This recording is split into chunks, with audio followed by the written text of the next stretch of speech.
Iya, selamat pagi. Teman-teman semuanya.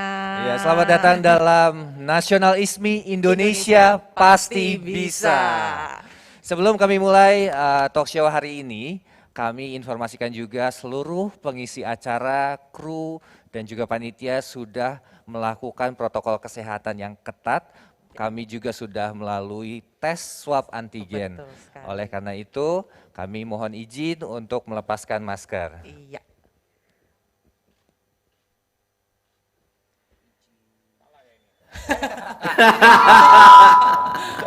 Sampai feedback loh kak. Kreatif sekali kakak ini ya. Jadi sebelum kita memulai nih Frans, Ya. kita memperkenalkan dulu narsum-narsum kita ini siapa-siapa aja sih? Saya Frans Nicholas. Oh, narsum ya. Narsum ya, kadang-kadang suka lupa diri. Hai Frans. Hai kak. Apa kabar Frans? Kabar baik, senang sekali. Senang banget kita udah rapi-rapi. Jadi kita kenalin dulu nih siapa-siapa aja sih. Mungkin ada yang belum kenal juga. Iya, yang pertama tentunya paling deket dulu ya. Iya. Ini adalah Kak Sydney Mohede, seorang pendeta yang punya pengaruh cukup kuat di kalangan anak muda dan juga seorang singer-songwriter Musician. dan juga pebisnis juga, banyak banget talentanya sampai bingung di neranginnya satu-satu, nggak bisa diem orangnya soalnya ya. Nah selanjutnya silakan Anggi. Yang di sebelah saya nih kayak semua orang udah kenal, kita next aja kali ya. Ada Kak Yosi Mokalu, ini salah satu founder dari Nasionalis Radikal. Iya. Betul. Nakal banget pokoknya. Nakal banget pokoknya. Yang Paling nakal, yang Paling paling nakal. nakal. Betul. Oh nggak gitu. Bukan. Dan last but not least, kita sudah ngobrol-ngobrol dari kemarin ya Kak, ada Kak Alisa Wahid, koordinator nasional dari jaringan Gus Durian dan beliau juga pembina dari Naka. Wow. Selamat datang kakak-kakak semuanya. Baik, tadi kayaknya udah ada yang mencuri start ya soal memberikan judul untuk single nasional ISMI Indonesia Pasti Bisa. Dan kebetulan ini yang ada di sini narasumbernya semua menyumbangkan suara. Jadi memang nasionalis sekali nih hari ini. Oke, kita langsung aja ke tema kita pada hari ini, Ya. ketuhanan dan Dan kemanusiaan. Ya. Wow. Tentu kalau misalnya kita berbicara mengenai ketuhanan dan kemanusiaan, ini erat sekali dengan Pancasila, sila pertama dan sila kedua. Yap. Saya penasaran nih, pasti ada alasannya. Kenapa para pendiri bangsa itu menempatkan ketuhanan yang Maha Esa sebagai sila yang pertama dan kemanusiaan yang beradab sebagai sila kedua? Ya. Nah, aku mau nanya ke Kak Yosi. Kak, boleh tolong dijelaskan nggak sih Kak? Kira-kira apa sih Kak alasannya? Ya, Kayak baik. sih pendiri bangsa mukanya. Jadi ditanya. Saya cucu-cucunya. Cucu-cucunya. Jauh sekali. Tapi begini, saya percaya bahwa generasi yang Tuhan pilihkan hidup di suatu masa itu bukan suatu kebetulan, ya, termasuk ilham yang ada dalam pikiran mereka, sehingga mereka bisa melahirkan sebuah dasar negara yang sedemikian visionarisnya gitu ya. Kalau saya lihat itu kalau diterapkan sampai sekarang bahkan itu sangat relevan dan bisa masuk ke setiap permasalahan yang ada. Contoh misalnya ketidaksopanan dalam ujaran kebencian itu kan sempat kita disurvei menjadi negara yang nomor 1 di Asia Tenggara katanya ya kan. Tapi kalau kita perhatikan Pancasila itu sudah ada di sila keempat sebenarnya, sudah diatur kerakyatan yang dipimpin oleh hikmat kebijaksanaan dalam permusyawaratan perwakilan. Tapi kan kita nggak ngomongin sila keempat, ntar stretch-nya jauh ya. Kita mau ngomongin hubungan dari setiap sila, ya kan? Sila 1, sila 2, sila 3, sila 4, sila kelima. Buat saya itu makanya saya bilang visionaris banget karena prosesnya juga tidak sebentar waktu membuat dasar negara, ada banyak sekali pertimbangan dan kita lihat itu sudah tersusun sedemikian rupa. Kalau saya mesti jawab dengan cepat seperti ini, sila kelima itu tujuan, semuanya ingin menjadi mewujudkan, ya kan? Keadilan sosial bagi seluruh rakyat Indonesia. Semuanya ingin mewujudkan itu. Untuk itu, sila pertama, sila kedua, sila ketiga, sila keempat itu harus ada. Ya, nah saya jelaskan dulu sila pertama, sila kedua sekarang berarti ya. Sila pertama itu kan berbicara soal ketuhanan yang Maha Esa. Orang banyak yang menghubungkan ini adalah sila yang mengatur toleransi antar umat beragama gitu loh.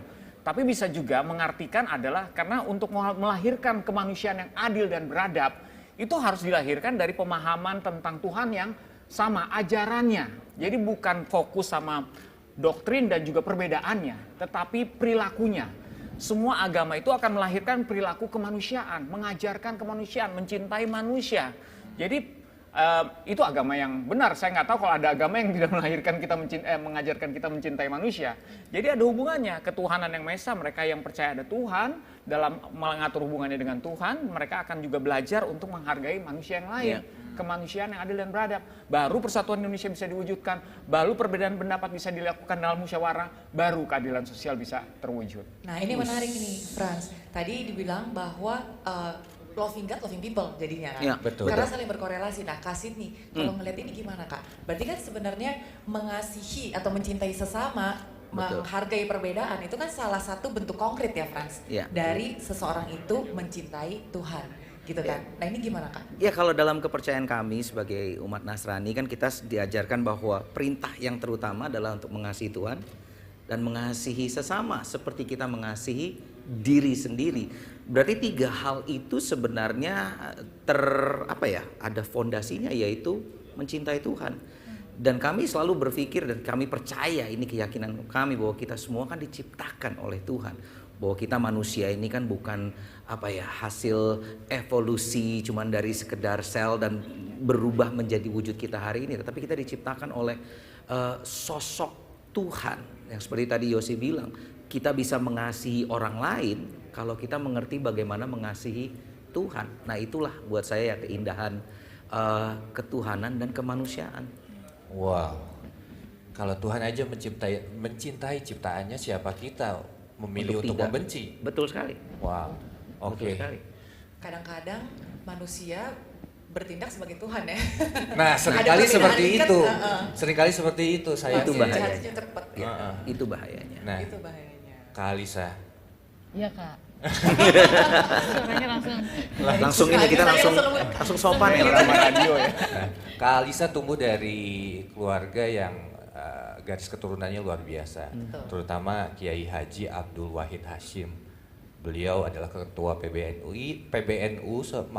anggota BPUPKI dan PPPKI, Ya. Menteri Agama pada 3 kabinet. Dan rumusan ketuhanan yang Maha Esa dalam Pancasila sebagai pengganti dari kewajiban menjalankan syariat Islam bagi pemeluknya. Ya. Itu adalah tidak lepas dari peran beliau. Ya. Tentu kalau misalnya kita tidak membayangkan situasi pada saat itu, akan terlewat begitu saja. Tidak mudah menurut saya untuk mengambil keputusan itu. Beliau pasti ada resiko ditinggalkan oleh pengikutnya pada saat itu. Ya. Nah, kenapa Kak Alisa mungkin mau mengambil resiko itu? Ya, jadi begini, kalau kita menjadi pemimpin gitu ya, kita memang bisa berpikir soal resikonya gitu, soal saya dapat apa ya dari sebuah keputusan begitu. Tapi kita juga bisa sebagai pemimpin kita mengambil keputusan berdasarkan fondasi nilai-nilai. Jadi nilai-nilai paling dasar yang kita pegang, seperti tadi Kak Siti mengatakan bahwa salah satu fondasi nilainya adalah mengasihi Tuhan, mengasihi sesama begitu kan. Nah, seorang pemimpin juga bisa begitu ya, mengambil keputusan berdasarkan fondasi, keyakinan yang fundamental gitu kan, keyakinan dasar dan juga tujuan akhir gitu. Jadi orang bisa mengambil keputusan atas itu. Nah, waktu itu Kiai Wahid Hashim itu mengambil keputusannya dengan mengingat bahwa Indonesia ini memang beragam. Ya. Begitu. Bahwa yang namanya tadi Kak Yosi menyebutkan tentang sila keempat musyawarah, itu proses yang sangat penting untuk membangun sebuah kesepakatan. Nah, pada tahun 1945 itu ketika para pendiri bangsa, para bapak bangsa dan ibu bangsa sedang memikirkan Indonesia ini mau dibuat seperti apa sih? Kalau merdeka dengan batasan-batasan apa yang akan mengatur hidup kita bersama, begitu. Nah, disitulah kemudian ada musyawarah dan ada muncul kebutuhan untuk membuat sebuah konstitusi itu yang bisa mengikat semuanya, tidak hanya 1-2 kelompok saja begitu. Disitulah kebesaran jiwa kita ketika kita bermusyawarah. Musyawarah itu akan menuntut kita untuk menerima dan memberi, atau lebih tepatnya memberi dulu baru menerima, gitu ya. Give and take, gitu. Yeah. Bukan menerima dulu baru memberi, tapi memberi dan menerima.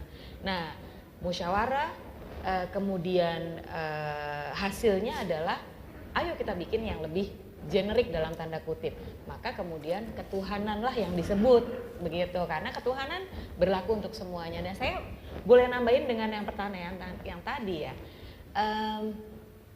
kita bisa berbuat baik kepada sesama manusia karena kita sama-sama manusia. Ya.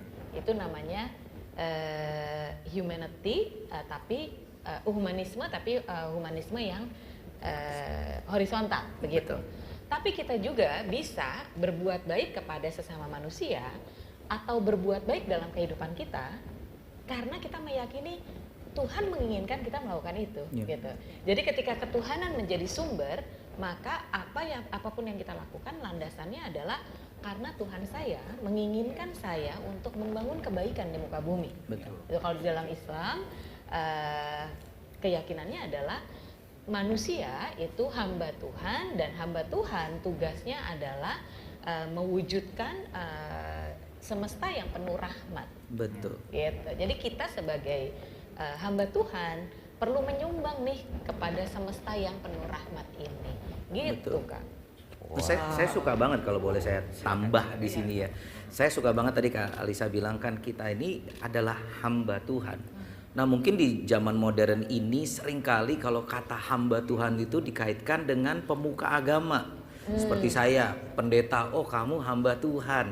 Kiai, itu hamba Tuhan. Tetapi kalau kita melihat alasan mengapa Tuhan menciptakan kita semua dalam agama yang seperti tadi dikatakan di Islam diajarkan, kekristenan juga diajarkan, oh kita semua adalah hamba Tuhan. Artinya kita semua melayani Tuhan. Apapun yang Tuhan minta itu yang kita kerjakan, dan itu nggak ada hubungan cuman sekedar oh itu tanggung jawab pemuka agama saja. Nah ini yang saya rasa kita terutama untuk generasi anak-anak muda harus bisa mengerti bahwa kita semua diciptakan untuk menjadi hambanya Tuhan. Bukan sebatas titelnya ya. Bukan dia sebatas, pendeta, betul. dia kiai gitu Betul. ya. Makanya saya kadang-kadang suka bingung kan. Jadi kamu panggilnya apa? Aduh pendeta, udahlah Kak aja lah paling gampang. Karena kita semua, pendeta. iya Kak, Kak pastor gitu ya. Karena sama aja kita kan semua adalah melayani Tuhan. Tapi aku suka tadi Frans sama statementnya Kak Alisa yang bilang jadi lo nggak take dulu. Kadang-kadang kan anak-anak muda sekarang lo gue dapet apa dulu nih gitu kan. Iya. Jadi mindsetnya we give first gitu loh. Dan Pelayanan ya. iya, dan apa dasarnya karena God said so gitu kan. Betul. Iya, gitu. betul. Betul. Karena kita adalah semua adalah hamba Tuhan, Hamba jadinya kita melakukan perintah Tuhan, Nah. dan perintah Tuhan adalah untuk mengasihi sesama tentunya. Wow. Berat nih, berat. See? Mari kita tutup dalam doa. Selesai. Langsung kita Weekend tutup pagi. Mari By the way, selesai. buat teman-teman yang Ya. mau nanya dibuka kan? Dibuka. Selamat datang juga buat teman-teman yang baru saja bergabung dari SMPN 1 Pandak. Wow. Luar biasa. Banyak Nah, dari ya. SMP dan SMA. Iya. Selamat pagi semuanya. Selamat pagi semuanya. Hari Sabtu soalnya mereka nggak sekolah ya, jadi ini Sudah sekolah mulai juga hadir. sebenarnya. Selamat berpuasa Ngabang di teman-teman. mana ya Ngabang? Aduh, Indonesia begitu Ngabang. luasnya. Waduh. Nah, Kak Alisa, aku curious sih Kak. Ya. Kalau lately gitu kan kita kalau ngelihat ada isu-isu radikalisme, terorisme segala macem lah gitu Kak. Ya. Dari Kak Alisa sendiri gimana Kak untuk menyikapi hal ini supaya anak-anak muda, oke kita tetap berkemanusiaan, kita tetap cinta Tuhan, tapi tidak radikalisme misalnya gitu Kak, atau nggak ada kekerasan atau segala macam gimana? Iya, jadi gini Kak Anggi, di dalam hidup ini orang bisa bertindak lebih dari batas dia sebagai seorang manusia itu hanya untuk 3 hal saja. Jadi maksudnya sampai mengorbankan nyawa pun gitu ya, atau melakukan hal yang gitu, itu hanya untuk 3 hal saja. Yang pertama untuk kemerdekaan. Ya, kita ingat nih banyak pahlawan yang berjuang sampai betul-betul mati pun nggak apa-apa demi kemerdekaan gitu ya. Itu jadi melampaui batas saya sebagai manusia itu karena untuk kemerdekaan. Yang kedua untuk cinta. Ya bukan cinta-cinta yang menye-menye sih gitu ya. Tapi misalnya gini, cerita-cerita misalnya ibu yang anaknya kecepit di mobil mundur terus anaknya kecepit nih gitu.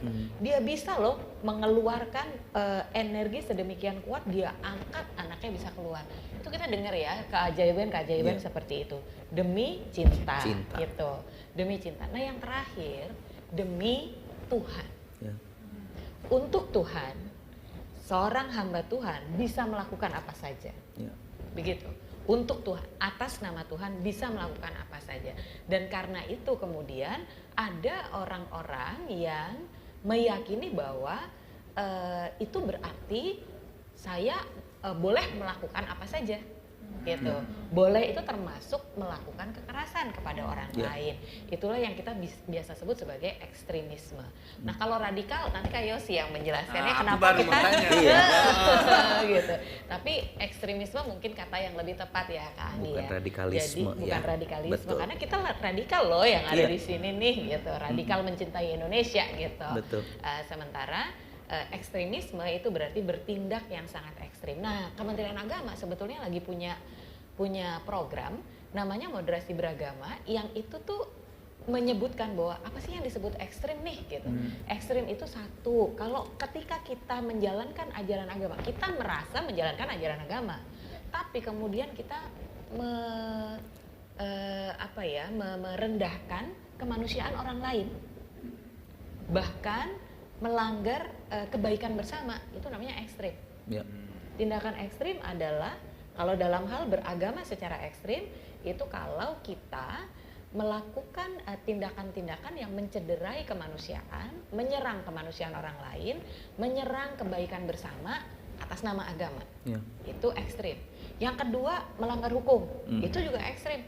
Atas nama agama tapi melanggar hukum. Contohnya begini, tiba-tiba Kak Pendeta itu memutuskan bahwa bumi Tuhan itu ada di mana-mana. Saya mau berkhutbah di tengah jalan tol. Nah, itu melanggar hukum gitu. Betul itu juga. juga tindakan Betul ekstrim. juga. Nah, yang terakhir melanggar konstitusi. Jadi kalau kita beragama tapi kemudian kita memutuskan bahwa pokoknya ajaran agama saya harus yang paling depan dan kita melanggar hak konstitusi orang lain, itu berarti tindakan ekstrim. Gitu kata Kementerian Agama, bukan kata Alisa sih. Wow, Tapi banyak jelas belajar sekali hari Tapi ini. jelas sekali itu. Jelas sekali ya. Aduh, pengen nyatet sebenarnya dari tadi. Iya. Cuman megang mic. Kan direkam. Iya. Oke, tadi menyambung dari Kak Alisa. Kenapa sih Kak Yosi memilih kata-kata nasionalisme radikal? Padahal sebenarnya radikal itu kan seringkali ada Disalahartikan degradasi makna ya di situ ya. Seringkali berkonotasi negatif. Nah, kenapa Apakah itu? horor ya agak berat nih Kak gitu kan, radikal gitu. Benar. Kenapa Kak? Tapi begini, kalau begitu pengalamannya, begitu kita memperkenalkan gerakan ini ke teman-teman dari berbagai ormas, berbagai lembaga pemerintahan, mereka selalu bertanya, kenapa ada kata radikalnya? Saya bisa memahami orang meragukan kata radikal karena banyak sekali kegiatan-kegiatan ekstremisme yang tadi disebut oleh Kak Alisa itu disimpulkan atau dituliskan di media dengan radikalisme. Betul. Ya, jadi orang jadi berkonotasi sedemikian negatifnya tentang kata radikalisme. Nah, kalau bicara soal kata secara etimologis, semua kata sebenarnya akan berdiri secara objektif. Ya. Tetapi yang memberikan nyawa itu selalu adalah perilaku, komunikasi kita di masyarakat. Itu yang memberikan nyawa. Jadi kayak misalnya, ini yang paling saya sering kan jadiin contoh ya, kata anjing. Kata anjing begitu kita dengar, ih kasar. Kata siapa anjing kasar? Ya. Coba ngelihat anjingnya kok ke saya. Bercanda. Ya, itu kan perilaku. Tapi ini kan contoh yang paling gampang ya. Kata siapa anjing kasar gitu. Iya. Kalau di Bandung di Jawa Barat bahkan itu bisa menjadi expression. sambung. Expression terus bisa jadi panggilan sayang buat teman deketnya gitu. Si anjing kemana aja gitu. Kemana wae gitu kan. Atau kita juga bahkan bisa expression untuk mengagumi sesuatu juga dengan kata anjing ya kan, misalnya Odading mangoleh rasanya anjing. Nah itu kan itu bukan berarti dia menghina produknya ya, jadi pujian. Tergantung konteks. Nah, balik lagi ke radikal. Kenapa dia nyawanya negatif? Karena yaitu kita banyak menyimpulkan kegiatan ekstremisme, terorisme itu dengan sebuah tindakan yang radikal. Padahal menurut saya radikal itu adalah yaitu dia tadi ada arti lain secara etimologis, walaupun ada beberapa arti. Saya mengambil yang akar karena kalau itu menjadi sebuah kepercayaan yang mengakar, orang akan mampu melahirkan tindakan-tindakan yang disebut radikal. Nah, Presiden Soekarno dulu juga disebut pemuda radikal oleh Belanda. Betul. Ya kan? kan dengan gerakan dan juga teman-temannya itu. Nah itu radikalnya berarti nggak negatif dong, berarti radikal yang memang berjuang untuk Indonesia. Dia berani berkumpul, menyuarakan pendapatnya yang berbeda dengan penjajah, ya kan? Nah itu disebut radikal. Di Prancis juga bahkan di awal kata radikal itu muncul adalah kerajaan Prancis menyebut para gerakan-gerakan revolusioner itu adalah gerakan radikal. Jadi memang asalnya itu sepertinya adalah ada suatu kontra antara suatu pihak dan satu pihak. Cuman tidak bisa kita serta-merta mengartikannya negatif. Karena itu memang merupakan sebuah tindakan yang keluar karena satu kepercayaan yang sudah mengakar bahwa ini benar dan saya harus memperjuangkannya. Makanya dia radikal. Begitu. Kalau di zaman saya lebih muda, sekarang masih lebih muda. Saya masih main muda angkatan kok. nih, main angkatan nih. Dulu itu katanya lebih sering dipakainya fanatik. Saya ingat banget tuh zaman-zaman dulu. Zaman saya bertobat 30 tahun yang lalu, masih anak muda Kristen, itu kan dibilang, kamu kalau jadi orang Kristen tuh nggak boleh fanatik. Seakan-akan fanatik itu sesuatu yang negatif. Padahal kalau kita melihat radikalisme atau fanatisme, itu kan sesuatu yang dimana kita sangat percaya atau sangat benar-benar yang tadi rela untuk mati untuk kebenaran. Nah masalahnya ini yang saya selalu temukan adalah, yang saya temukan malah kalau kita radikal atau fanatik dengan kebenaran Tuhan, seharusnya kita malah menjadi seorang manusia yang mempunyai perilaku yang lebih baik. Itu yang seharusnya terjadi. Nah ini yang saya bilang tadi, dibilang benar bahwa yang membuat itu menjadi negatif adalah perilaku manusianya, bukan ketuhanannya. Jadi itu yang harus kita tekankan. Wah. Balik lagi tadi kayak katanya Kak Alisa, ada koridor-koridornya, ada batasan-batasannya juga. Ketika kita mau berekspresi, bebas berpendapat gitu kan. Dasarnya itu tadi. Tadi aku sempat menangkap pembicaraan dari Kak Yosi, Kak Alisa dan juga Kak Sidney adalah pemilihan kata itu penting. Benar. Diksi itu penting, apa yang kita katakan itu penting. Tapi sebelum kita membahas lebih dalam ke arah situ, ada pertanyaan nih. Kemarin soalnya ada pertanyaan bagus banget ya Kak. Bagaimana menanggapi orang yang selalu mempermasalahkan agama? Terus kemarin dijawabnya juga bagus. Seharusnya agama bukan masalah. Nah, ini ada yang mau tanya juga nih dari Vincent. Hai, mau tanya bagaimana konsep nasionalisme yang bisa dipahami dan mudah diterima generasi milenial saat ini? Wah, silahkan siapa yang mau menjawab nih Kak? Kak Yosi dulu, Kak Yosi. Kak Alisa asik aja ngoper-ngoper. Tadi kata radikalnya sudah dijelaskan. Kan karena nakal itu ada nasionalisme radikal. Jadi memang nasionalisme itu secara sederhana adalah isme, berpikir secara nasional. Jadi bukan cuma berbicara soal kepentingan golongan, kepentingan pribadi atau diri sendiri apalagi. Makanya musyawarah di sila keempat itu sebenarnya prinsip nasionalisme. Ketika kita bicara ketuhanan yang Maha Esa, sehingga Piagam Jakarta dihilangkan dengan syariat Islamnya, itu berarti kan ini sebuah keputusan, sebuah kebijaksanaan yang diambil mempertimbangkan Sabang sampai Merauke, ada NTT, ada Bali, ada beberapa daerah yang mayoritas juga bukan Muslim. Jadi kan mereka juga tergabung dalam Indonesia. Kalau kita terapkan prinsip yang berbeda di situ, yang akan sulit. Jadi harus ada satu prinsip yang merangkul. Nah itulah salah satu contoh nasionalisme, berpikir secara nasional, Sabang sampai Merauke. Nah, transfer nilainya nih seperti apa nih? Aku mau nanya ke Kak Sidney. Tadi aku juga sempat mention soal diksi, pemilihan kata. Karena setiap kata-kata itu ada artinya dan ada kuasanya juga, ada powernya di situ. Sebagai singer-songwriter Kak Sidney, seringkali Kak Sidney menggunakan lagu-lagu dari Kak Sidney untuk sebagai media juga untuk edukasi. Nah, kalau Kak Sidney, kenapa alasan Kak Sidney melakukan itu dan bagaimana? Itu yang susah sih, bagaimana? Iya, susah sih memang itu. Tapi mungkin saya mau tadi nambah sedikit dari yang Kak Yosi ngomong, bagaimana sih untuk kita generasi muda, karena memang selama puluhan tahun memang saya banyak melayani anak-anak muda. Nomor satu yang saya selalu bilang adalah untuk kita bisa mengerti nasionalisme, kita tuh harus terekspos. Artinya kita sebagai anak-anak muda tuh kita harus bisa melihat di luar dari lingkungan kita. Salah satu yang saya selalu bangga dengan Indonesia, karena saya kalau diminta berbicara di luar negeri, salah satu hal yang saya selalu bilang bahwa saya bangga dengan Indonesia adalah bangsa kita ini unik di seluruh dunia. Hanya ada satu Indonesia di mana beragamnya itu dari Sabang sampai Merauke, dari budaya, dari bahkan warna kulit pun. Tidak ada bangsa di dunia ini yang seberagam dari budaya dan agama, perilaku dan semua tradisi itu sebesar dan seindahnya bangsa Indonesia. Nah, saya rasa untuk kita bisa mempunyai nasionalisme yang tadi ditanyakan, kita harus bisa terekspos. Saya rasa selama ini kita menjadi orang-orang yang picik. Kalau kita sebutnya picik itu udah jarang yang ngomong kata picik ya di zaman sekarang ya. Adalah kita-kita yang tidak terekspos atau tidak mengerti, saling mengerti dengan tetangga kita, dengan siapa ada orang-orang di sekeliling kita. Nah, ini masuk ke dalam yaitu tadi kreativitas dalam seni. Kalau saya kan penulis lagu, saya di merekam album sudah cukup lama dan lain sebagainya. Sebenarnya untuk itu, to expose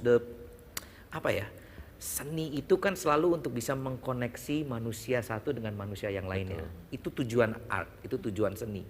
Dan itu yang kita coba lakukan dalam kemanusiaan kita.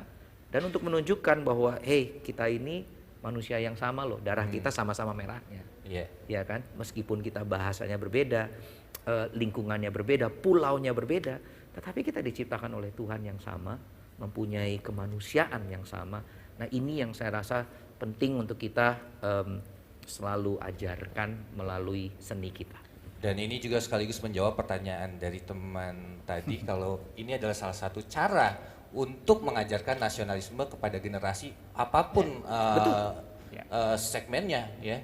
Karena musik kan bahasa universal. Betul. Dan teman-teman di sini juga terima kasih Kak Alisa, Kak Sydney, Kak Yosi sudah menyumbangkan suaranya untuk lagu kita. Ini salah satu cara kita juga untuk mengedukasi teman-teman bahwa Indonesia kita bukan suatu kebetulan kita lahir dan besar di Indonesia. Sumbangan terbesar Kak Alisa lah. Kalau saya sama Sydney kan sudah nyanyi. Kalau Kak Alisa, wow, saya kaget pas ngeliat, Kak Alisa nyanyi. Jadi saya baru sadar bahwa benar-benar yang namanya itu adalah kontribusi. Tidak penting suaranya bagus atau tidak. Sama. Penting berkontribusi ya. Betul. Aku juga salah satu yang ikut itu. Karena pas denger bareng-bareng, wih oke aja ya. Pas dengar yang sendiri, gitu. Yang kok penting kurang ya? Tapi kebersamaannya. Yang penting kan tujuannya. Betul. Tadi kan bilang gitu, yang penting tujuan. Ternyata yang lebih penting bareng-barengnya. Tapi nggak tahu saya emang nggak orangnya melo atau gimana. Dengar lagu itu nangis pertama kali di mobil. Asik ya? Asik banget. Luar biasa. Apa mungkin sebenarnya sebagai salah satu cara juga kali ya, Franz ya. Kak Sydney kan tadi bilang kalau dia pasti menulis lagu gitu kan. Kadang-kadang kan ada orang yang mungkin dia nggak sadar talentsnya tuh di mana, talentanya di mana. Jadi itu juga nggak sih Kak Sydney, gimana caranya setiap talenta lo, setiap hobi lo, ya itu lo lakuin tujuannya adalah untuk you share nilai-nilai nasionalis, nilai positif gitu. Karena balik lagi yang ke obrolan kita yang pertama, bahwa kita diciptakan oleh Tuhan. Artinya semua talenta kita, semua bakat kita, kemampuan kita untuk menulis, bersajak, menari, melukis, apapun itu kan pasti berasal dari Tuhan. Ada yang beri kan. Nah, tugas kita sebagai manusia adalah untuk mengembalikannya lagi kepada Tuhan dan sesama. Jadi kalau kita ngerti konsep ini, saya rasa sih kita bisa menjadi orang yang excellent ya, Kak? apapun itu yang kayak tadi Kak Alisa bilang, saya mau kontribusi saya mau memberikan bukan soal indahnya atau dapatnya apa, saya dapatnya apa dengan saya lakukan itu, tetapi karena kita percaya bahwa ini semua juga dari Tuhan. Makanya saya selalu bilang kan, semua dari Tuhan dan semua untuk Tuhan. Wow. Segampang itu. Indah sekali hari ini ya. Wow. Sejuk ya rasanya ya, udah di sini terus. Lagi dong Kak, lagi gitu. Bersyukur sekali bisa. Ini ada pertanyaan nih, bagus. Iya, ini pertanyaan bagus juga banget. bagus nih. Halo, nama saya Aksara, ingin bertanya bagaimana menanggapi pemikiran bahwa konstitusi kita harus didasari oleh hukum Tuhan. Karena ini dapat dijadikan dalih untuk melakukan tindakan inskonstitusional. Nah, Kak Alisa sempat membahas ini nih tentang moderasi beragama. Nah, silahkan. Bagaimana menanggapi pemikiran bahwa konstitusi kita harus didasari oleh hukum Tuhan? Saya sih setuju. Didasari oleh hukum Tuhan. Saya sih setuju. Betul. Gitu. Jadi tadi itu ya, ketuhanan sebagai sumber gitu. Sumber apa? Sumber nilai-nilai, sumber prinsip-prinsip, sumber cara kita memandang kehidupan. Itu landasannya adalah pemahaman kita atas Tuhan menghendaki apa sih bagi kita di dunia ini, di bumi ini begitu. Kenapa kok kita semua dilahirkan ada di Indonesia gitu? Itu kan pertanyaannya begitu. Nah, akan berbeda kalau kita mengatakan bahwa konstitusinya harus didasarkan pada aturan agama tertentu. Itu beda, dilandasi dengan hukum Tuhan, dengan menggunakan aturan agama tertentu itu beda. Itu namanya formalisasi agama.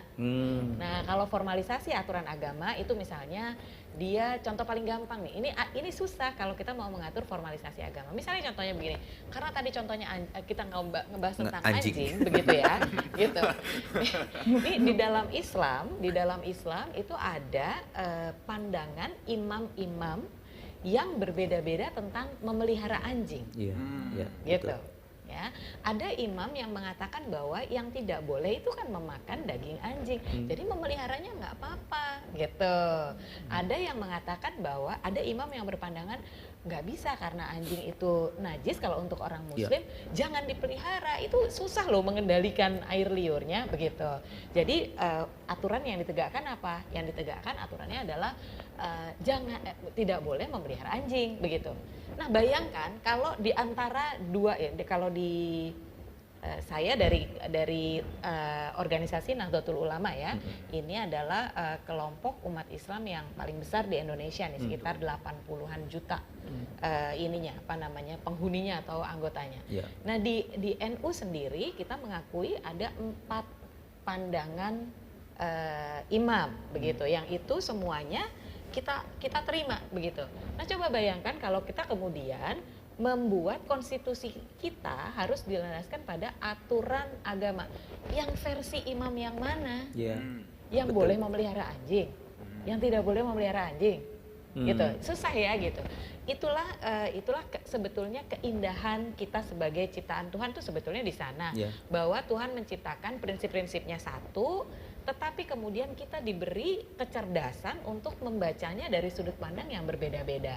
Dan sepanjang kita bisa saling menghormati bahwa ada yang menganggap begini, ada yang menganggap begitu.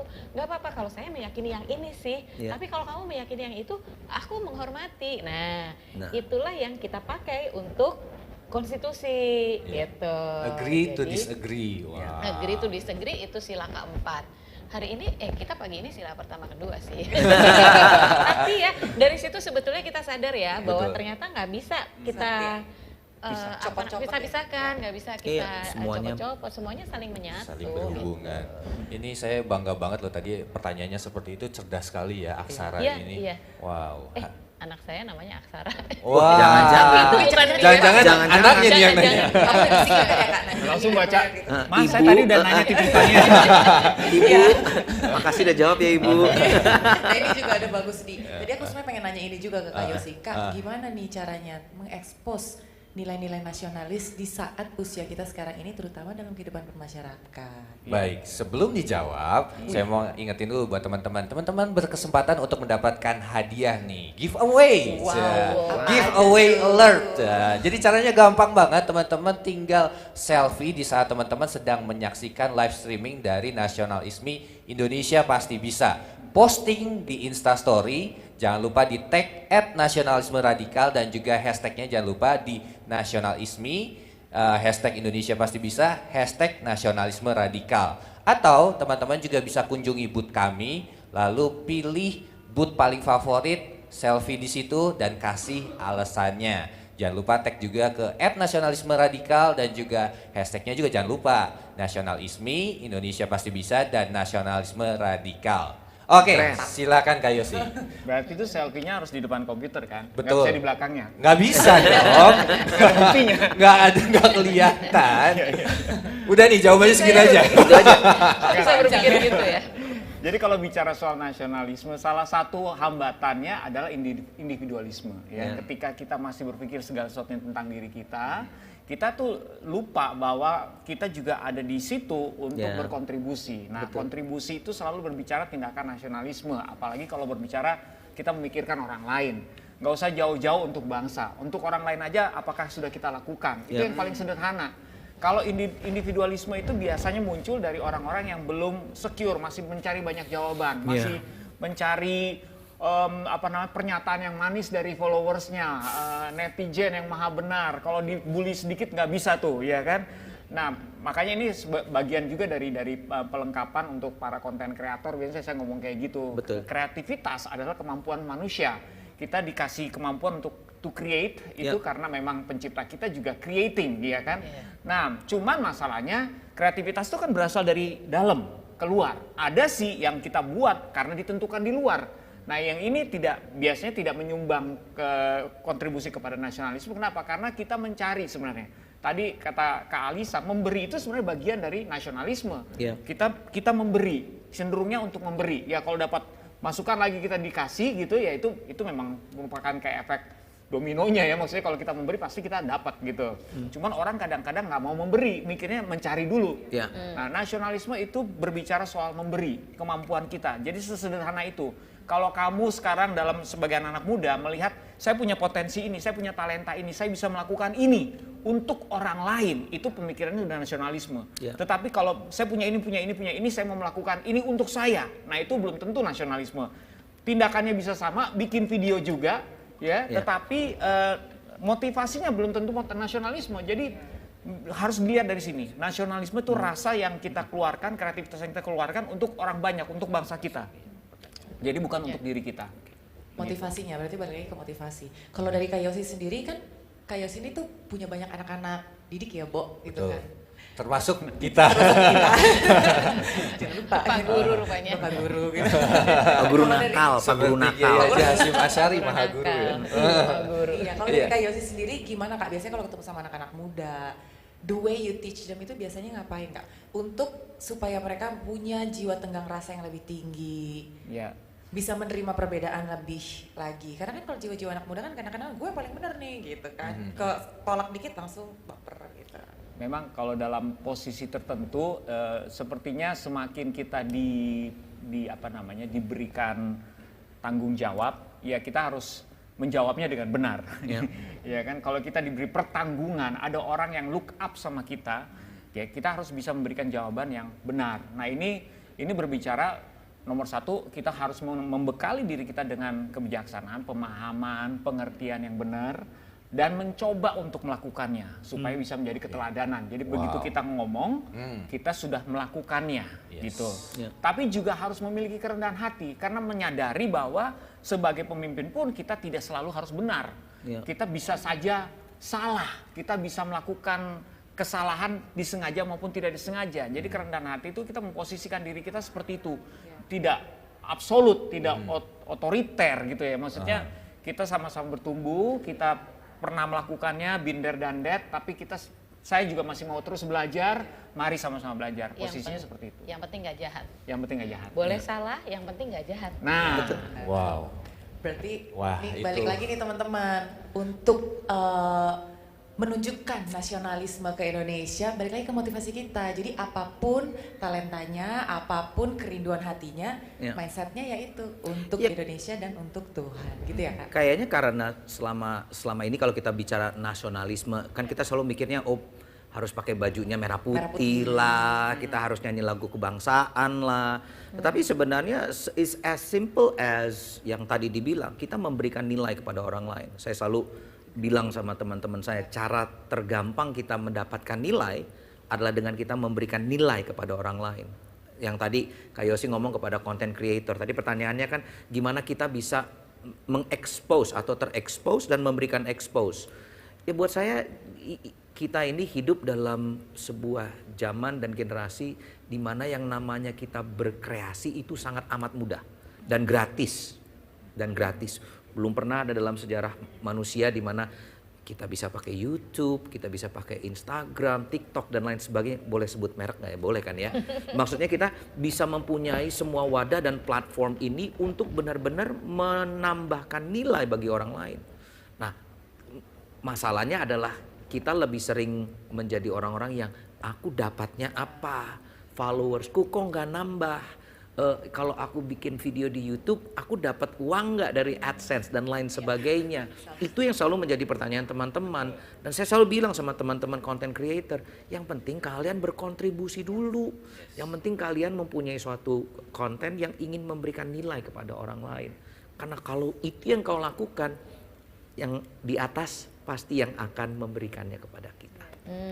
Kontribusi sekali lagi. Kontribusi sekali Kontribusi lagi. sekali. Coba ada Oke. pertanyaan lagi, Frans? Ya, ini pertanyaan juga bagus banget nih. Dari Salsabila diulang 2 kali. Salsabila. Supaya nggak Halo lupa. Kak, saya Salsa. Mau nanya, apa yang harus dijaga dari Indonesia berdasarkan sila kedua Pancasila? Sila kedua Pancasila, kemanusiaan yang adil dan beradab. Berarti kita sekarang ngomongin masalah nih, Kak Alisa. Ya. Masalahnya Kak Alisa. Kalau masalah ke Alisa gitu ya. Oh, ngerti Enggak. sekarang, ngerti. Kita kan tadi berbicara, sekarang kita dengan tantangan yang sedang dihadapi oleh kita sebagai bangsa Indonesia. Masalah apa sih yang sedang kita hadapi berkaitan dengan sila kedua ini dan bagaimana cara kita menjaganya gitu. Ini sebetulnya ya kalau kita mau melihat sila kedua Pancasila itu ketika dalam aktualisasinya tuh gimana sih dalam kesehariannya gimana, itu justru yang paling mudah loh. Gitu ya. Jadi persatuan Indonesia itu berat tuh, kita kayak membayangkan gimana agar supaya tidak ada yang keluar dari negara ini begitu kan.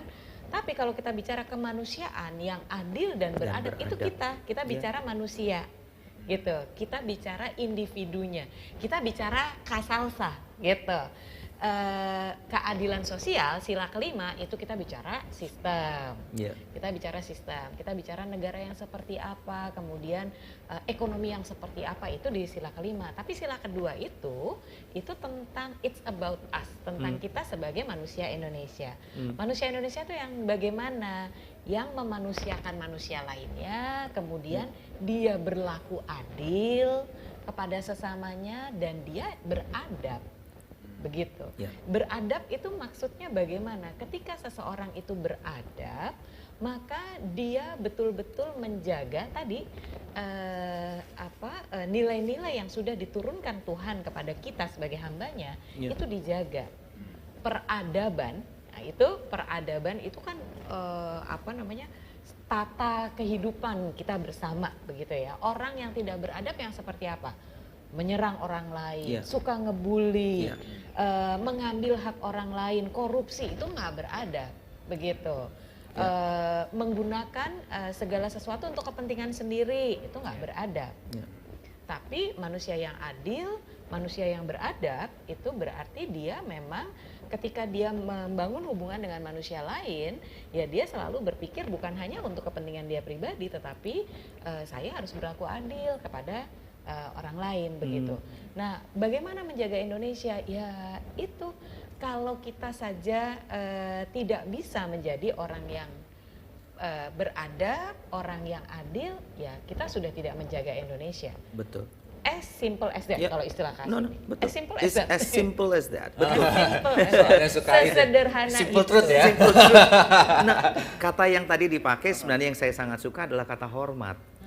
Menghormati itu buat saya itu adalah tanda-tanda peradaban ya. Kita to honor one another. Menghormati itu bukan cuma siap gerak, gitu, siap bos. Itu bukan cuma sekedar hormat, tapi kalau di pengajaran kami ada satu pengajaran berkata begini, anggaplah orang lain lebih penting dari dirimu sendiri.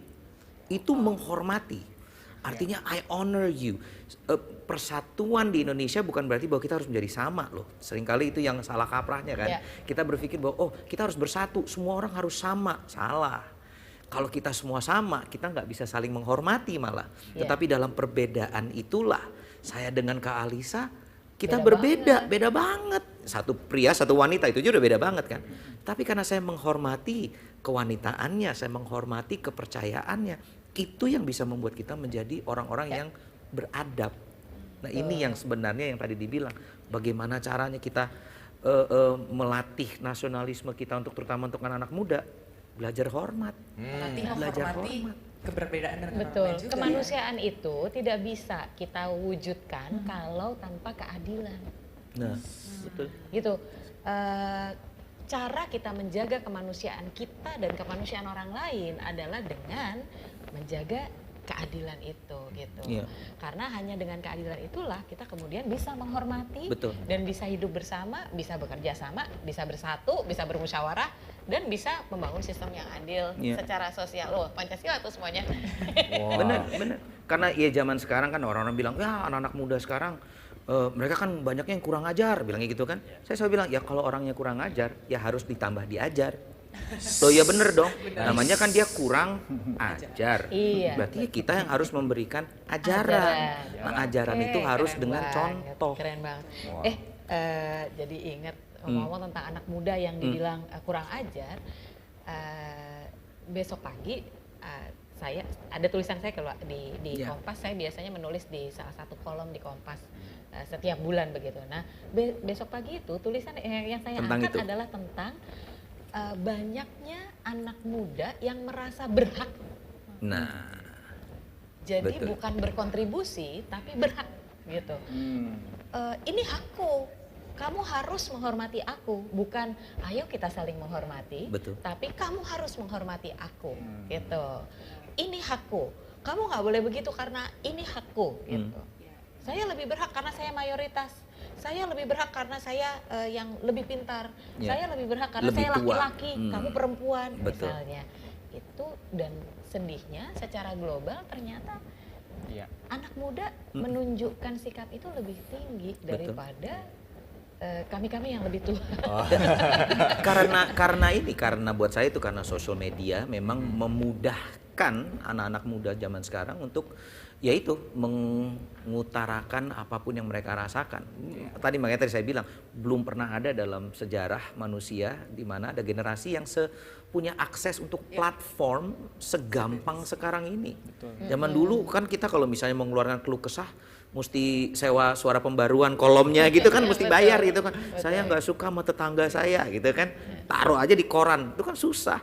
Zaman sekarang tinggal sosmed, ketik dan atau kayak kemarin gitu kan yang di interview tentang tetangganya, dia nganggur tapi dia banyak duit, itu kan kayak mereka berpikir bahwa saya bisa saya bisa ngomong apa aja karena zaman sekarang itu mudah.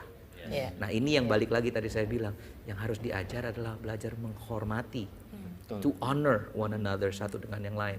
Jadi sebelum kita ngomong, sebelum kita ngetik, sebelum teman-teman taruh di chat, apapun yang teman-teman ingin katakan, kita pikir dulu, apakah ini saya menghormati orang lain atau tidak? Segampang itu sebenarnya sih. Iya. Wow. Sebenarnya aku Wow. ada follow up question ke Kak Sydney, cuma dia dulu deh. Ada Easy Gaming Official silakan. Iya. Tadi Muhammad Hidayatullah. Wah, jadi dimulai dengan diri sendiri ya, dengan kata lain ya, Harus. kemanusiaan. Dan itu yang sebenarnya nggak gampang loh, Frans. Iya benar. Mikirin dulu kan. ya. Ini gunanya buat orang apa ya gitu kan. Betul. Ini make sense gak sih gitu. Itu kan gak gampang. Kadang ya udah emang kita bebas, kita negara demokrasi, kadang-kadang suka kayak gitu kan. Demokrasi kita bebas kok bicara, padahal tadi kayak kata Kak Alisa bilang ada koridor-koridornya. Keseimbangan sih, Yes. itu harus jadi ada seorang ahli di Harvard mengatakan begini, yang disebut sebagai kematangan gitu ya. Orang yang matang tuh yang seperti apa sih? Orang yang matang adalah orang yang bisa menjaga keseimbangan antara haknya dia dengan hak orang lain. Wow, that's good. Kebutuhan dia dengan kebutuhan orang lain. Jadi dia berani memperjuangkan haknya, tapi pada saat yang sama itu dia mulai dengan memahami dulu hak orang lain apa, kebutuhan orang lain apa. Jadi kita tidak ditindas karena itu juga bahaya ya. Banyak sekali terutama nih anak-anak muda ya. Anak-anak muda tuh kalau saya tidak salah Mas Menteri Pendidikan sebentar lagi akan meluncurkan soal kekerasan di lingkungan sekolah gitu. Kenapa? Karena yang menjadi korban kekerasan nggak berani untuk memperjuangkan haknya, Iya. untuk tidak ditindas. Sementara yang menindas sama sekali tidak melihat Bahwa itu- haknya yang ditindas. Makanya orang yang matang itu dia mampu memperjuangkan haknya. Tapi sebelum memperjuangkan haknya itu dia melihat kebutuhan orang lain dan hak orang lain. Gitu. Harus seimbang. Satu hal yang saya mau apresiasi juga untuk tulisan Kak Alisa adalah, Kak Alisa mohon dikoreksi kalau misalnya kurang tepat.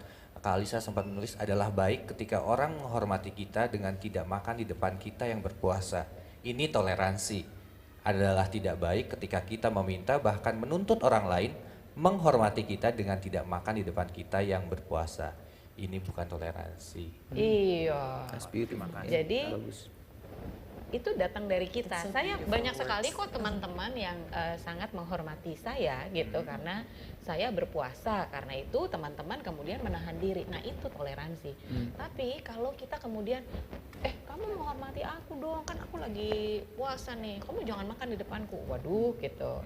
Ya nggak seperti itu sih sebetulnya ajarannya begitu. Kan yang menahan diri yang berpuasa, yang berlatih menahan diri itu yang berpuasa, bukan yang tidak berpuasa, yang menahan diri gitu.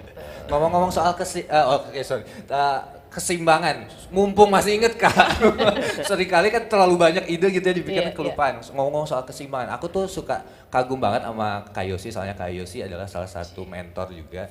Dia tuh mampu menjaga keseimbangan, karena keseimbangan kan penting ya, kadang-kadang kalau kita berdiri aja kalau nggak seimbang jatuh gitu. Iya. Kak Yosi tuh sibuk banget, dia masih tetap mampu seimbang gitu dengan tetap menjadi kepala rumah tangga yang baik, menjadi suami yang baik dengan sejuta kesibukan lainnya sebagai di Project Pop, siber kreasi dan masih banyak lagi gitu.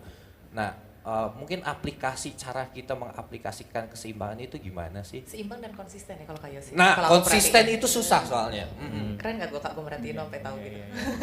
Ini adik-adik saya yang saya suka. Tolong nanti titipin pujian ya, titipin pujian. Suka digalakin kasih di tempatnya. Itu kan zamannya pencitraan harus pinter ya. Jadi kalau saya sendiri sebenarnya gini, apa yang saya izinkan orang lain lihat tentang saya itu saya pikirkan juga, karena kan bukannya menjaga pencitraan. Kayak misalnya gini, kita bilang sama orang lain kalau menghadapi masalah kayak gini kamu tenang, percaya ada Tuhan yang pegang kendali. Ngomong kayak gitu kamu kalau ngadepin kayak gini ya. Oke, kita tenang ya. Kakak nggak kelihatan tenang ngomongnya gitu. Nasihatin orang tapi kok nggak kelihatan tenang gitu ya. Jadi memang begini. Itu semuanya sih kalau saya pribadi ngelihatnya mindset ya. Ketika kita bisa mendewasakan diri kita sedemikian rupa, itu berarti kita sudah perlahan-lahan mindset kita nih udah melihat segala sesuatu itu bukan berdasarkan kemampuan kita, tapi sudah berpartner dengan pencipta kita untuk menghadapi setiap permasalahan, sehingga kita jadi lebih tenang. Itu bahasanya, kalau saya membahasakannya seperti itu. Kalau saya cuman berpikir, mindset saya hanya melihat kemampuan saya, waduh saya sih nggak bisa nih kayaknya kayak gini. Saya balik lagi ke mindset yang harusnya saya miliki nih, oh ya saya berpartner sama Tuhan ya. Makanya kalau kita melakukan segala sesuatu kan kita suka tuh, kita berdoa dulu yuk. Karena kan kalau kita mengajak orang lain berdoa, artinya kita mengajak orang lain sepakat yuk kita berpartner sama Tuhan. Kalau kita berpartner sama Tuhan, kita bisa melakukannya gitu. Nah, orang suka lupa, sudah berdoa tetap tidak tenang. Kenapa? Karena tidak lupa, barusan kita sepakat sama dalam doa bahwa kita akan lebih tenang karena ada Tuhan yang pegang kendali. Yang sederhana aja, emangnya saya kalau misalnya dikasih kesempatan, misalnya yang pekerjaan yang sering saya lakukan, MC salah satunya gitu ya, nggak pernah nggak tenang. Ada masa-masa saya nggak tenang. Waktu itu saya pernah MC di Istana, zamannya Bu Mega waktu itu. Itu saya nggak tenang tuh, saya karena pertama kali, biasanya saya menghadapi audiens yang berbeda.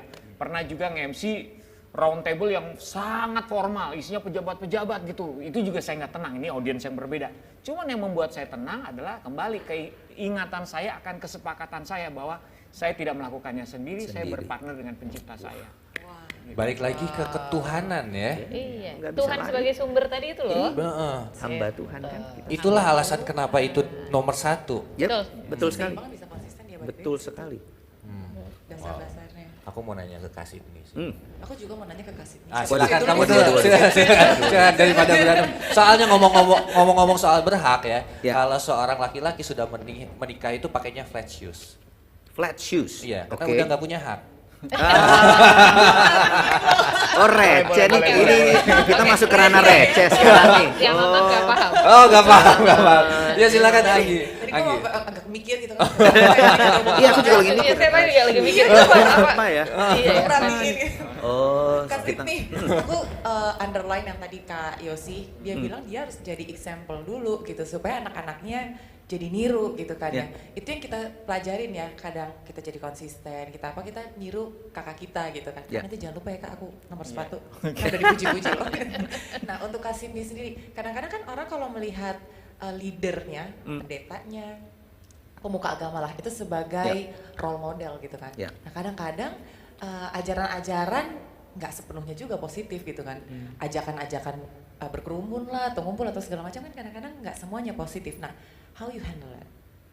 Ya, balik lagi kepada kita harus sadar posisi kita bahwa yang namanya memimpin itu sebuah tanggung jawab, itu nomor satu.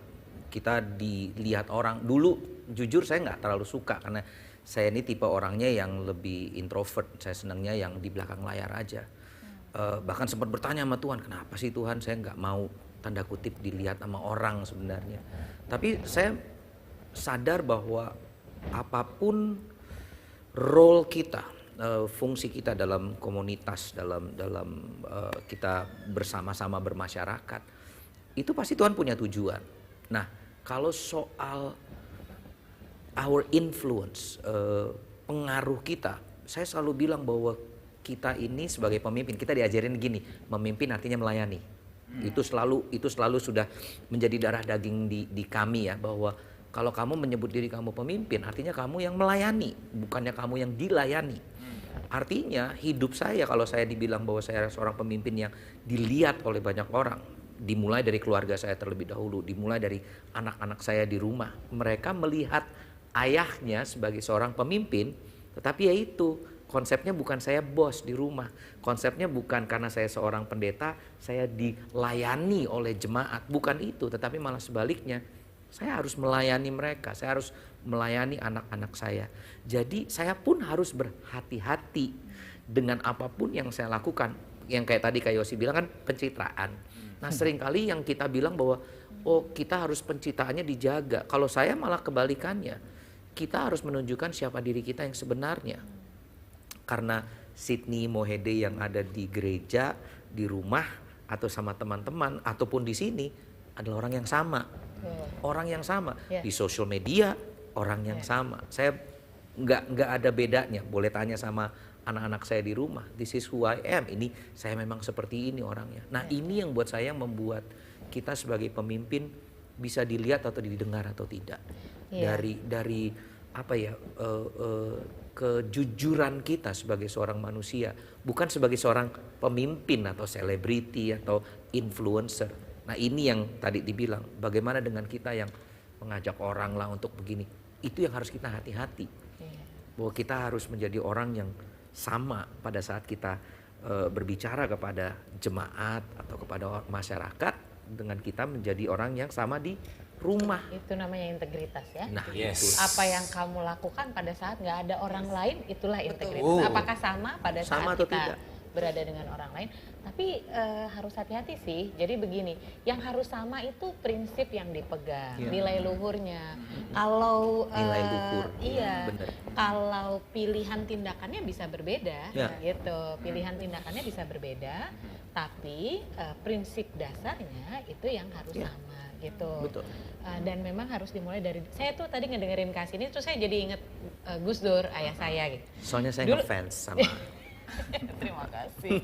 Dulu waktu mau kuliah, waktu SMA, saya tanya gini sama Gus Dur, Pak, aku pengen kuliah di UI gitu, kayaknya UI keren gitu kan.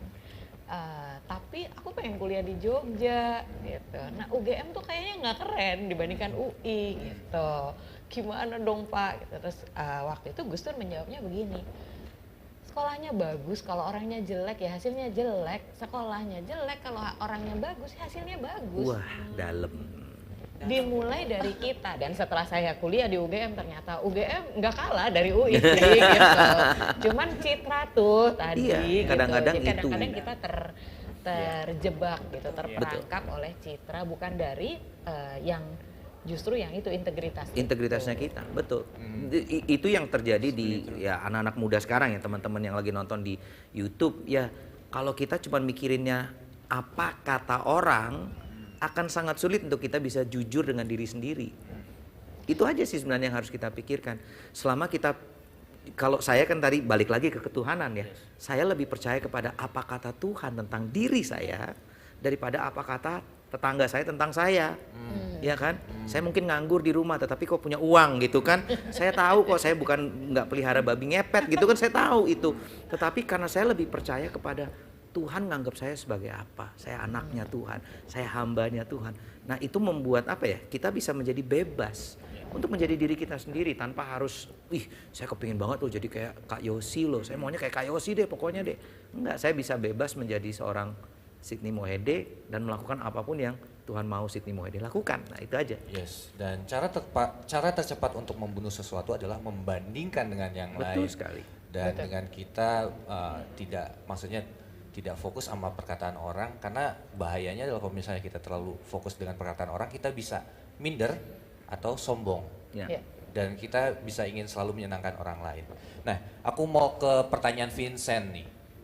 Aduh, aku suka banget. Hai Kak, mau tanya apakah nasionalisme sangat penting bagi Indonesia? Mengapa peningkatan sikap nasionalisme di kalangan saat ini agak sulit dibandingkan di era reformasi dulu? Aku mau nanya ke Kak Yosi nih Kak. Nasionalisme pokoknya kayak sih. Setiap pertarungan kan selalu dimulai dari pikiran sebenarnya. Iya. Dan Ya. saat ini kesulitan untuk menjaga pikiran kita untuk dalam keadaan damai. Nah, itu susah. Gimana kalau Kak Yosi gimana tuh caranya? Ayo Kak. Apalagi kan anak-anak sekarang tuh pergumulannya jauh lebih berat.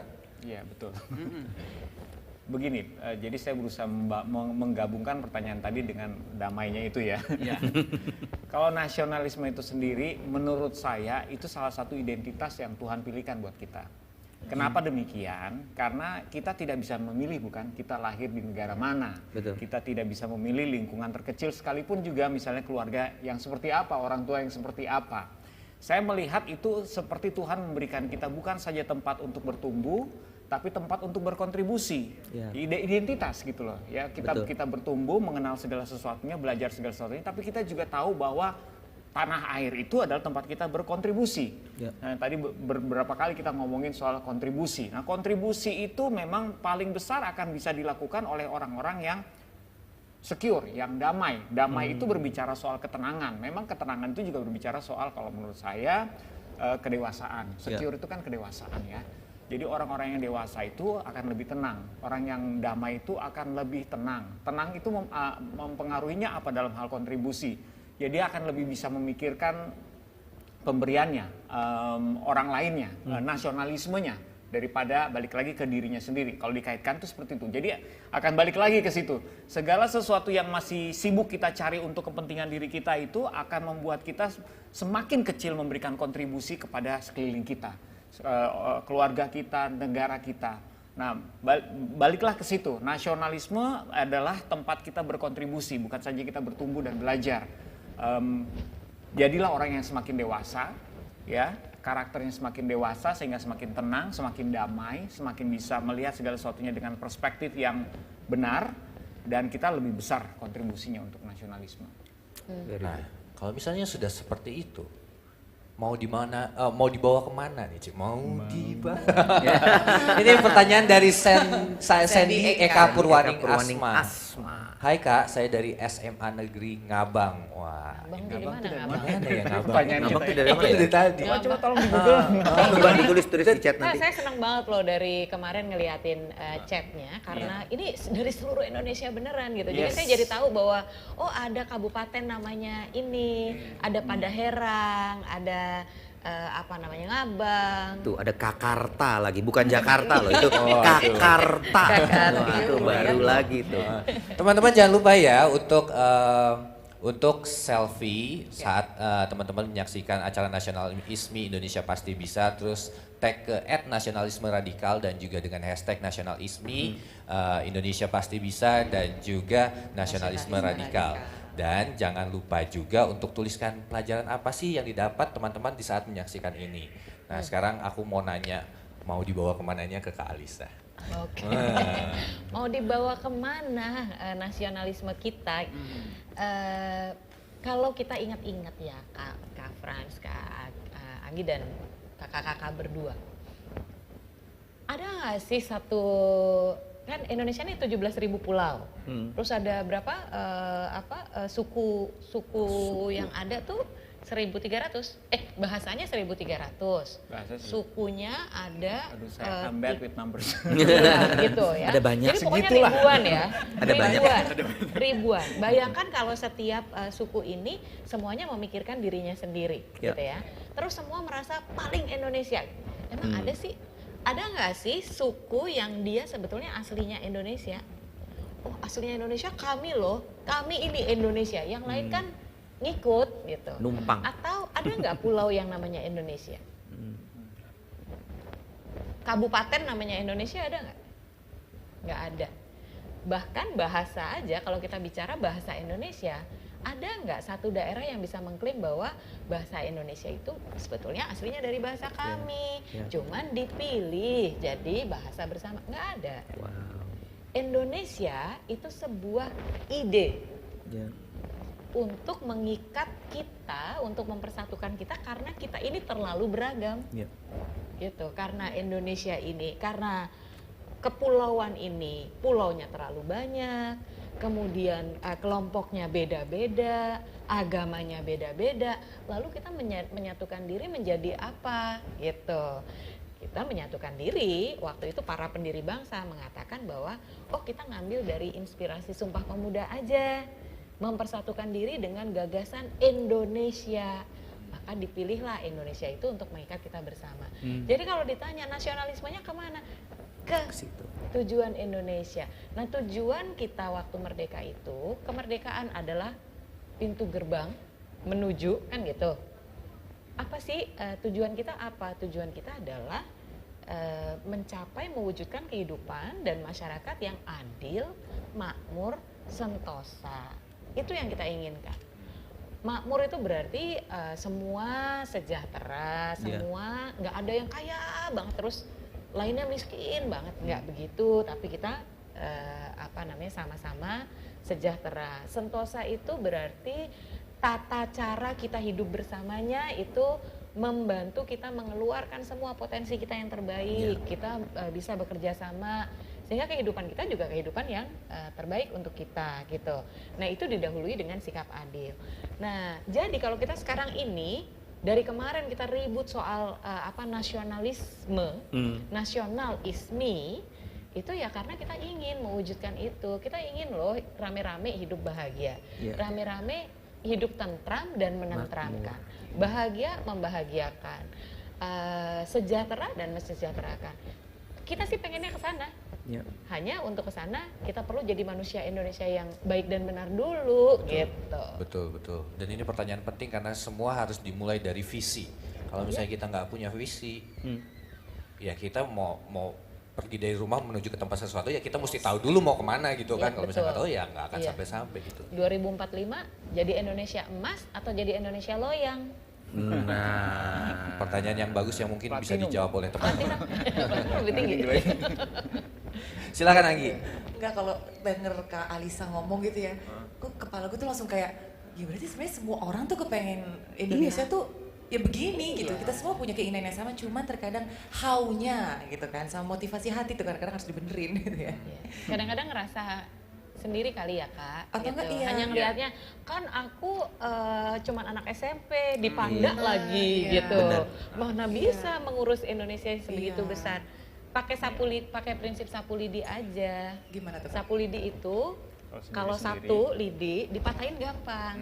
Tapi kalau lidinya banyak terus diikat, dipakai nyapu bisa. Mau dipatahin susah gitu. Betul.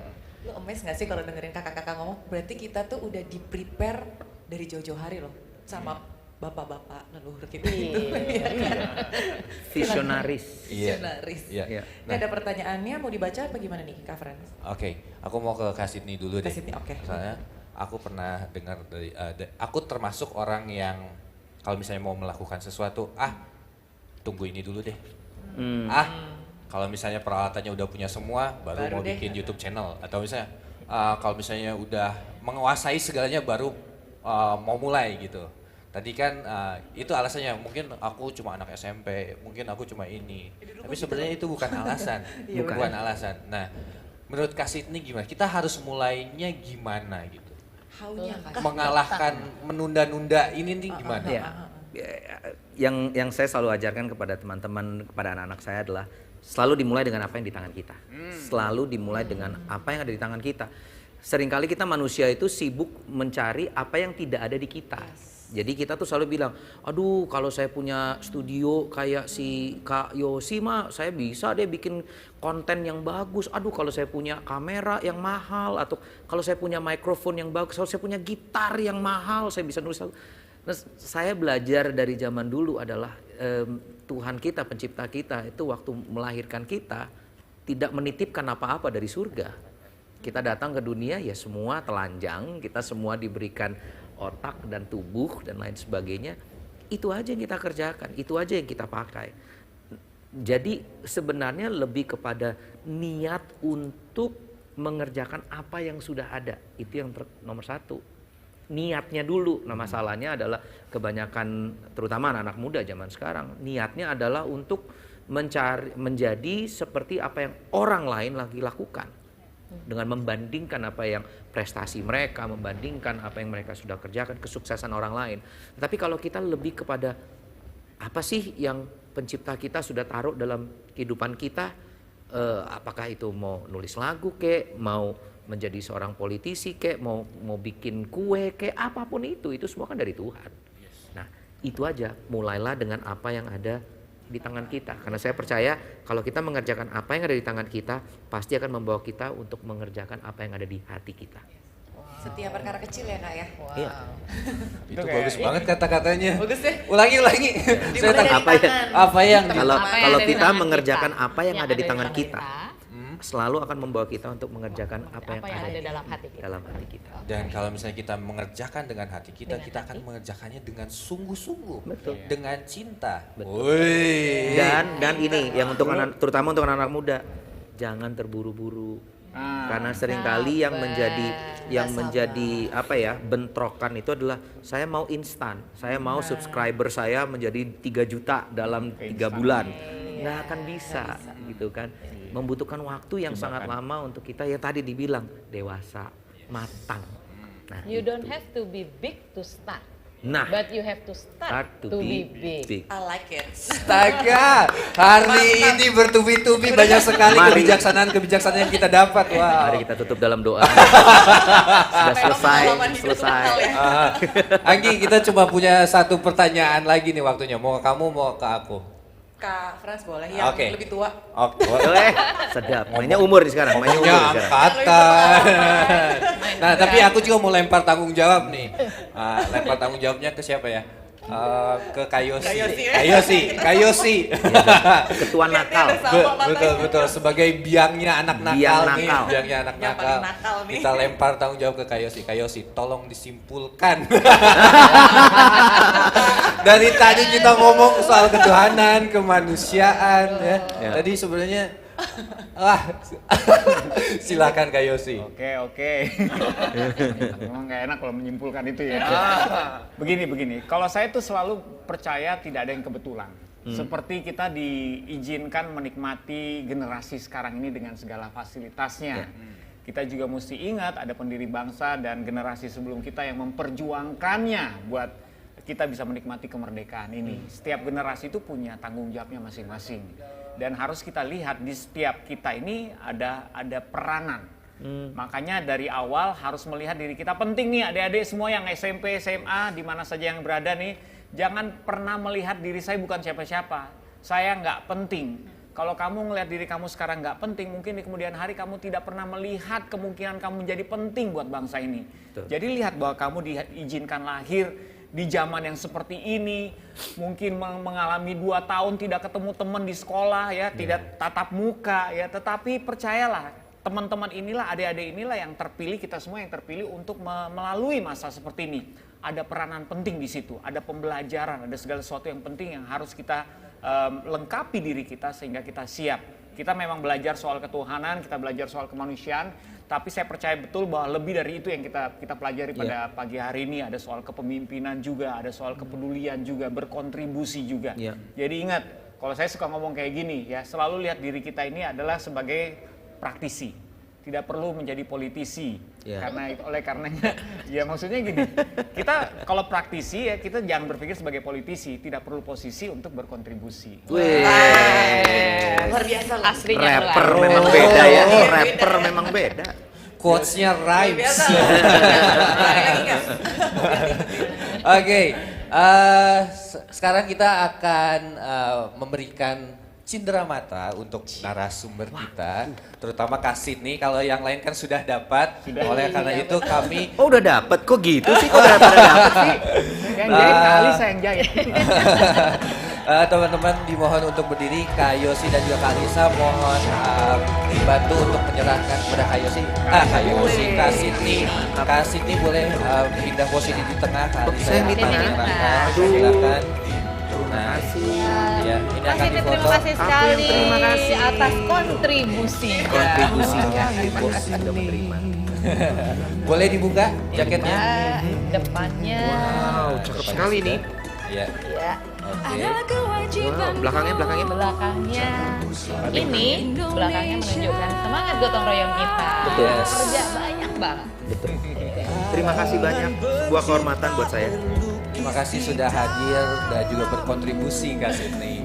Dan teman-teman yang di rumah ingat jangan kemana-mana, kami masih punya 3 talk show lagi dengan tema-tema yang luar biasa, dan nanti di akhir acara kita akan menyaksikan sama-sama penampilan musik spesial dari BAMS. Dan ada banyak sekali giveaway seperti yang tadi saya ceritakan. Jangan lupa di selfie. Iya, akhir kata saya Frans Nicholas. Dan saya Anggi Pasaribu. Dan juga Kak Alisa, Kak Sydney, Kak Yosi, terima kasih. Bye. Bye, salam Pancasila. Salam Pancasila. Sehat terus. Siapa yang Luar biasa.